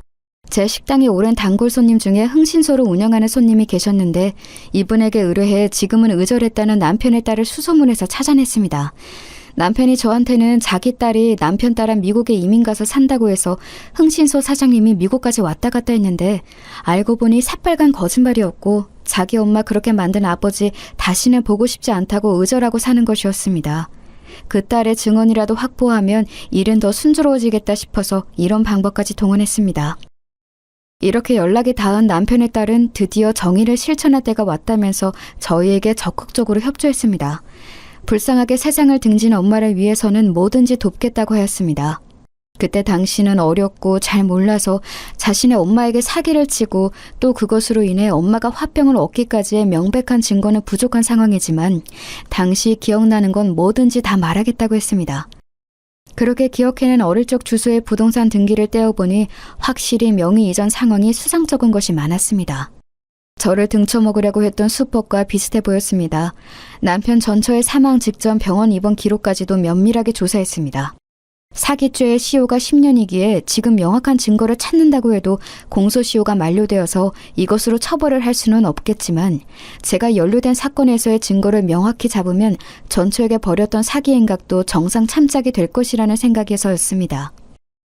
다음은 앞서 말한 것처럼 제 가게 건물 명의는 남편에게 넘기는 서류 작업이 필요했습니다. 물론 가짜로요. 남편이 제 가게 건물을 자신의 명의로 취득하자마자 몰래 팔고 잠적하려는 미끼를 물게 하려면 실제로 남편에게 명의 이전을 하는 행위를 보여줘야 하는데 그러자면 진짜 명의 이전을 해주는 것 같은 감쪽 같은 서류가 필요했거든요. 진짜로 명의를 이전하는 것은 너무 위험하니까요. 이 과정이 정말 영화나 다를 바 없었습니다. 자칫 잘못하면 사문서 위조 같은 심각한 중죄를 저지르게 될 수도 있고 무엇보다 경찰들도 함정 수사는 원칙적으로 금하고 있다고 들었거든요. 그런데 민간인인 저희가 이런 일을 꾸미는 것이 오히려 남편 쪽에서 역으로 사기를 쳤다며 반격을 가할 수도 있는 상황이었으니까요. 이 모든 과정에서 실수를 범하지 않기 위해 정말 철저하게 하나씩 이 일을 처리해 나갔습니다. 그렇게 남동생의 도움을 받아 잘 준비된 서류를 제가 순순히 넘겨주자 남편을 기다렸다는 듯이 그 가짜 등기를 가지고 제 가게 건물을 매각할 다음 단계를 밟아나갔습니다. 그 타이밍에 저는 흥신소 사장님의 도움을 받아 사람 한 명을 더 섭외하여 남편에게 접근하게 했습니다. 이 사람의 임무는 시세보다 더 높은 가격으로 제 가게를 사겠다고 남편을 혹하게 하는 것이었습니다. 안 그래도 제 가게를 못 팔아서 안달인데 시세보다 더 높게 그것도 바로 잔금을 치러서 사겠다고 했더니 남편은 그 미끼를 덥석 물었습니다. 마음이 급했던 남편은 출국하는 날 매각 대금을 받기로 하고서 그렇게 공항으로 향하려고 했던 것입니다. 공항에서 자신이 예상했던 매각 대금이 입금되는 것을 확인하고서는 바로 한국을 뜨려고 했겠지요. 저는 이 모든 과정에서의 통화 내용 녹취록, 문자 기록, 등기 열람 기록 등 남편이 명백한 범행의 의도를 가지고 있다는 것을 확실하게 입증해주는 모든 증거를 수집해 두었습니다. 이렇게까지 한 이유는 앞서 말씀드린 것처럼 원칙적으로 이러한 일종의 함정 수사는 불법이기 때문입니다. 그러나 범죄자가 분명하게 범죄의 의도를 가지고 있는 상태가 입증이 된 이후의 함정 수사는 인정될 여지가 있다고 합니다. 이런 일에 산전수전 다 겪은 흥신소 사장님의 조언이 큰 도움이 되었습니다. 이처럼 남편의 범행 의도를 입증할 만한 모든 자료를 확보한 뒤 정식으로 경찰에 신고를 했습니다. 형사 아저씨는 너무나 완벽하게 세팅을 해놓은 저를 보면서 혀를 내둘렀습니다. 사모님, 정말 놀랐습니다. 경찰도 이 정도까지 하면 상 줘야 돼요. 사실 함정 수사의 부분이 조금 걸리긴 했는데 그 부분에서의 남편분의 범행 의도까지 명확하게 입증해 놓으셨습니다. 아닙니다, 형사 선생님. 불쌍한 사람 등쳐먹는 사기꾼들은 싹 다 잡아쳐놔야 마땅하지. 더 필요한 게 있으면 말씀하이소. 적극 돕겠습니다. 이미 할 만큼 하셨습니다. 저희가 조금만 더 보완 수사를 한 뒤에 혐의가 명확하게 밝혀지면 바로 체포영장 신청하도록 하겠습니다. 협조해 주셔서 감사합니다. 여기에 더해 마지막으로 남편이 끄는 동남아의 티켓과 공항으로 나서는 행동까지 명백한 범행 의도로 참작이 되어 그 자리에서 체포할 수 있었던 것입니다. 남편을 붙잡혀서 끌려가는 와중에도 제게 저주를 퍼부었습니다. 너 이년 내가 가만 안 둘 줄 알아. 니는 앞으로 오래 못 살 줄 알아. 두고 보자. 아이고, 두고 보자는 놈 하나도 안 무섭대. 잘 가거라. 저는 구속된 남편을 상대로 바로 이혼 소송을 신청했으며 거액의 위자료까지 청구했습니다. 유죄가 확정되면 징역살이는 물론 제게 위자료로 지급해야 할 돈까지 감옥에서 마련해야 하는 상황이 된 것입니다. 수사 과정에서 더욱 놀라웠던 것이 밝혀졌는데 저와 남편의 전처 말고 비슷한 피해자가 3명이나 더 있다는 것이었습니다. 저는 다행히 피해를 입기 전에 남편이 붙잡혔지만 전처를 포함한 나머지 3명은 재산과 정신적 피해 상태가 아주 심각했습니다. 재판의 과정은 아주 순조로웠습니다. 제가 남편의 명확한 범행 의도를 증거로 모두 수집해 놓았기 때문에 모든 혐의가 입증되었습니다. 그렇게 남편은 징역 10년이라는 중형을 받게 되었습니다. 이쯤 되면 전 남편이 10년 후 출소해서 저에게 복수하면 어떡하지 걱정하는 분들이 많으실 겁니다. 사실 저와 아들도 그 부분을 걱정하지 않은 것은 아닙니다. 하지만 이 부분 역시 하늘이 도왔다고 생각합니다. 이게 무슨 얘기인지 계속 설명드릴게요. 그렇게 남편이 무거운 형벌을 받고 10여 년의 세월이 지났을 무렵 그날도 마감 시간이 되어서 식당을 정리하고 있었습니다. 그때 누군가 식당 문을 열고 들어서는데 웬 젊은 사람이 휠체어에 탄 노인을 한 명 데리고 들어섰습니다. 휠체어에 탄 노인은 한쪽 손을 덜덜 떨고 있었습니다. 휠체어로 부축하고 온 사람이 제게 말했습니다. 안녕하세요. 지금 식사 되죠?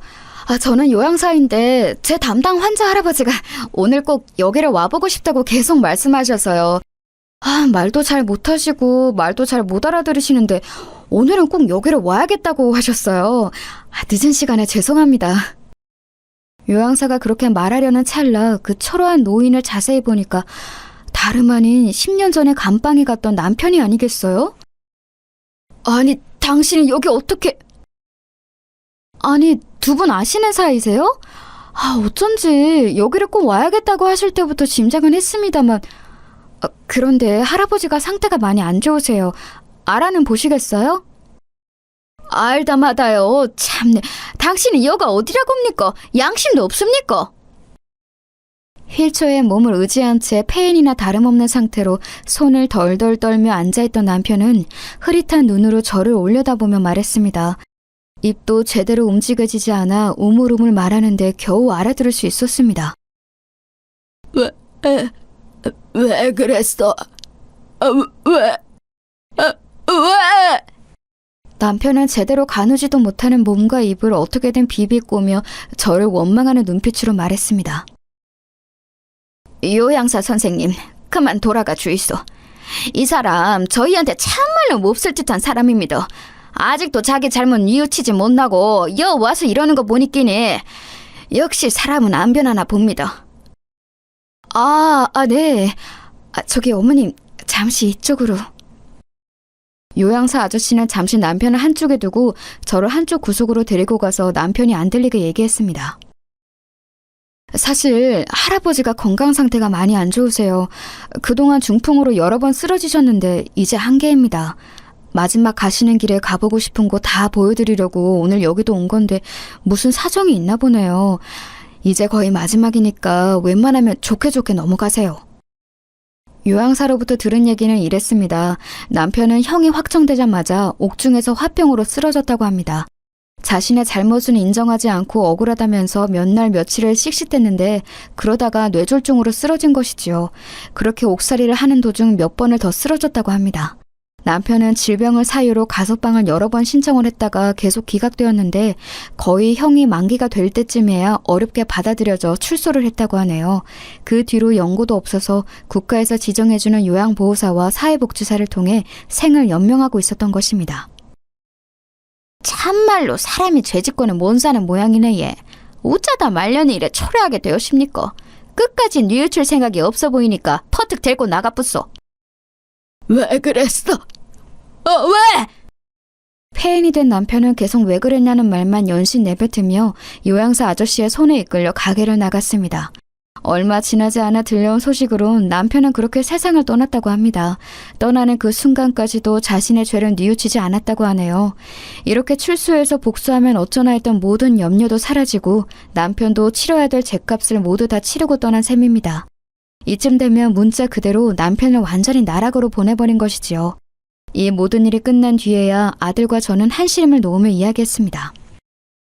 엄마, 마음고생 많으십니다. 편하게 쉬셔야 할 나이에 이게 무슨 난리입니까?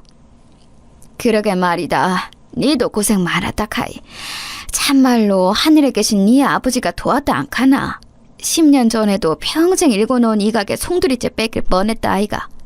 인자는 니도 내도 마음 푹 놓고 살지. 엄마, 인자는 가게도 접고 우리랑 같이 사입시다. 엄마 그동안 고생만 하고 살았다 아닙니까? 아이다, 엄마는 괜찮다. 네 할머니 할배 때부터 계속 하던 장사 아이가. 이 가게라도 없으면 매매 허전해서 우에 살겠노. 우리 손주 민준이 장계 갈 때까지는 내 가게 계속 갈란다. 아이고 참 엄마는 처음에는 내 대학 갈 때까지만 한다 하더만 그 다음에는 내 장계 간다 갈 때까지만 한다 하고 인자는 민준이 장계 갈 때까지 한다 하는겨. 아들은 제가 큰일을 겪은 후에 이제 그만 쉬고 말년을 편하게 보냈으면 하는 생각에 볼멘 소리를 했지만 그래도 쉬는 날에는 한 번씩 가게를 도와주고 하는 걸 보니 제가 계속 가게에 나와서 일을 해주는 것을 응원해주는 눈치입니다.